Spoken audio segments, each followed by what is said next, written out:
নমস্কার, আমি সলিল বাগচি।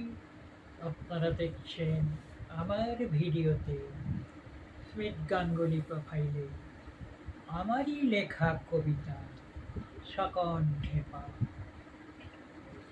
আজ আপনাদের শোনাবার জন্য যে কবিতাখানি আমি নিয়ে এসেছি সেই কবিতার নাম পীত,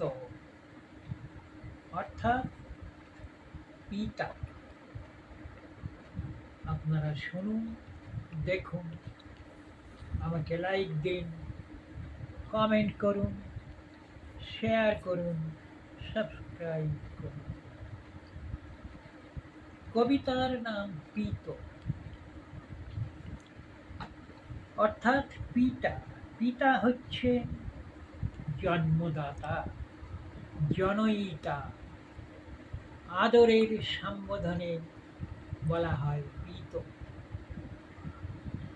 এই যে জনিতা, অর্থাৎ জনক, উৎপাদক, যিনি উৎপাদন করেন, জন্ম দেন, তিনি হচ্ছেন জনক। সুতরাং তার জীবনের দুঃখ সে তো বুক ফাটা কান্নায় নীরবে, চিৎকারে সে কান্না প্রকাশ পায় না বা কেহ দেখতেও পায় না। সুতরাং এই যে গুমড়ে গুমড়ে বুক ফাটা কান্না, এই কান্নারই বহিঃপ্রকাশ হয় তার প্রিয় সন্তান চলে গেলে। এখন আমি আমার এই পীত কবিতাখানি পাঠ করে আপনাদের শোনাচ্ছি। আমার সোনা ঘুমিয়ে আছে চুপটি করে, কল্পলোকের ওপার হতে সে কি আর ডাকবে মোরে?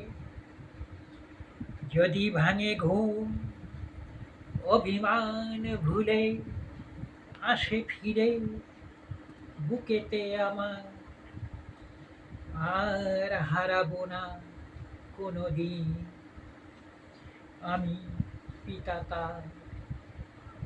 পিতা ধর্ম, পিতা সৎগ, পিতাই পরমন্তপ, পিতরি প্রতিমাপন্নে প্রিয়ন্তে সর্বদেবতা।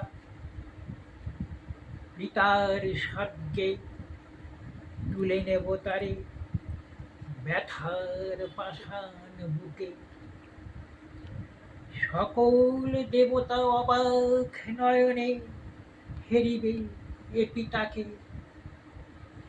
দুফোঁটা চোখে যাও চাপা কান্নার নীরবতা, বুক ফেটে যাবে সকল ভুলে যে স্নেহের দোলালি, এ বুক আকুরি রবে। নমস্কার।